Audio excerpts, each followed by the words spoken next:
আসসালামু আলাইকুম রহমতুল্লাহি ওবরাকাতুহ।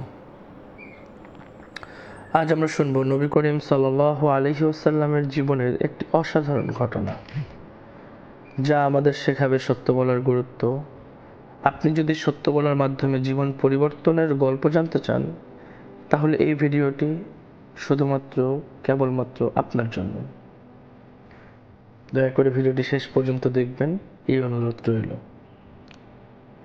এক কিশোর নবী করিম সাল্লাল্লাহু আলাইহি ওয়াসাল্লামের কাছে এসে বলল, ইয়া রাসূলুল্লাহ সাল্লাল্লাহু আলাইহি ওয়াসাল্লাম, আমি অনেক ভুল করি। আমি নামাজ ঠিকমতো পড়ি না, মানুষের সাথে খারাপ আচরণ করি, মানুষের সাথে অত্যাচার করি, বিভিন্ন অন্যায়ের সাথে আমি জড়িত আছি। আর এমন কিছু গোপন গুনাহ করি যা ভাষায় বলার মতো নয়। কিন্তু আমি আপনার কাছে জিজ্ঞাসা করতে চাই এবং আপনার কাছে জানতে চাই, আমি একটি কাজ ছাড়তে চাই এবং সেই কাজটি কি হবে? নবী করিম সাল্লাল্লাহু আলাইহি ওয়াসাল্লাম মুস্কি হাসলেন এবং মুস্কি হেসে তাকে বললেন, তুমি সবসময় সত্য কথা বলবে, এটিই হলো তোমার কাজ। কিশোরটি মনে মনে ভাবলো, এটা তো কঠিন কিছু নয়, এটা তো আমি সহজেই করতে পারবো এবং আমি সহজেই সত্য বলতে পারবো এবং এটা আমার জন্য সহজ। এই কথা বলার পর কিছুদিন পরে সেই কিশোর এক রাতে চুরির পরিকল্পনা করলো। ঠিক যখন সে যাত্রা শুরু করতে যাচ্ছিল, মনে পড়ল রাসূলুল্লাহ সাল্লাল্লাহু আলাইহি ওয়াসাল্লামের শেখানো সেই কথা এবং সেই প্রতিশ্রুতি। তখন সে ভাবল, হায় হায়, আমি তো নবী করিম সাল্লাল্লাহু আলাইহি ওয়াসাল্লামকে প্রতিশ্রুতি দিয়েছি, আমি সবসময় সত্য বলবো।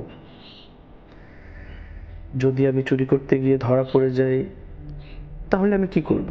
আমি কি বলবো? আমি তো মিথ্যা বলতে পারবো না। কিন্তু আবার সত্যও যদি বলি, শাস্তি পেতে হবে। এই দ্বন্দ্বে সে চুরির পরিকল্পনা বাতিল করল এবং সে পরবর্তীতে আর চুরি করল না। আল্লাহ তাআলা কোরআনে বলেন, হে মুমিনগণ, আল্লাহকে ভয় করো এবং সত্যবাদীদের সঙ্গে থাকো। এবং নবী করিম সাল্লাল্লাহু আলাইহি ওয়াসাল্লাম বলেছেন, সত্যবাদিতা ঈমানের একটি অংশ। এটা সহিহ বুখারী ও মুসলিম শরীফ দ্বারা প্রমাণিত। সত্য বলার মাধ্যমে কিশোরটি শুধু পাপ থেকে দূরে থাকলো না, বরং মানুষের ভালোবাসা ও সম্মানও অর্জন করলো। আজকের দিনে আমরা ছোট ছোট অনেক উদাহরণ দিতে পারি, ছোট ছোট অনেক ঘটনা ঘটে আমাদের বাস্তব জীবনে, এবং সেক্ষেত্রে দেখা যায় কেউ তার বন্ধুদের সঙ্গে সততা বজায় রাখে, কেউ কাজের জায়গায় সত্য বলে, সম্মান পায়। একটি অফিসে দেখা যায় এক কর্মচারী নিজের ভুল স্বীকার করলো, সে যে ভুলটা করেছে সেই ভুলটা, তার সততার কারণে অফিসের বস তার প্রতি আস্থা বাড়ায়, তার প্রতি খুশি হয় এবং তাকে সম্মান করে এবং বিশ্বাস করে। একটু স্কুলে দেখা যায় এক ছাত্র তার বন্ধুর বই চুরি করে, কিন্তু পরবর্তীতে যখন স্যার জিজ্ঞাসা করে, সেই ছাত্র সত্য বলে। তো সেই ছাত্র সত্য বলার কারণে শিক্ষক ও বন্ধুদের মধ্যেও অনেক সম্মান পায়। এই গল্প থেকে আমরা শিখি, সত্য বললে আল্লাহর সন্তুষ্টি আসে, সমাজে আস্থা ও সম্মান বৃদ্ধি পায়। মিথ্যার বোঝা আমাদের শান্তি নষ্ট করে এবং মিথ্যা আমাদের জীবনকে, আমাদের মনকে অস্থির করে তোলে। তাই আমাদের সকলের উচিত সর্বদা সব পরিস্থিতিতেই সত্য বলা।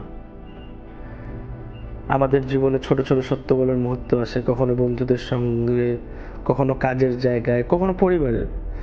প্রতিটি মুহূর্তে সত্য বলা আমাদের মানসিক শান্তি দেয় এবং আল্লাহর সন্তুষ্টি বাড়ায় এবং অর্জন করার সুযোগ করে দেয়।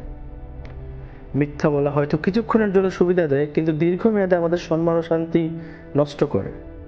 এটা আমাদের বাস্তব জীবনে বলেন, আমাদের পারিবারিক জীবনে বলেন, এটা আমরা অনেকটা দেখেছি এবং এটা হয়ে আসতেছে। সেক্ষেত্রে আপনি কি সত্যবাদী হতে চেষ্টা করেছেন কখনো, বা করবেন, বা করেন? আপনার জীবনে সত্য বলার অভিজ্ঞতা আমাদের সঙ্গে কমেন্টে শেয়ার করুন এবং ভিডিওটা যদি আপনাদের ভালো লেগে থাকে তাহলে সাবস্ক্রাইব করুন, শেয়ার করুন এবং লাইক দিন। আপনাদের সকলের সুস্থতা কামনা করে বিদায় নিচ্ছি আজকের মতো। আপনারা সকলে ভালো থাকবেন, সুস্থ থাকবেন। আল্লাহ হাফেজ। আসসালামু আলাইকুম রহমতুল্লাহ।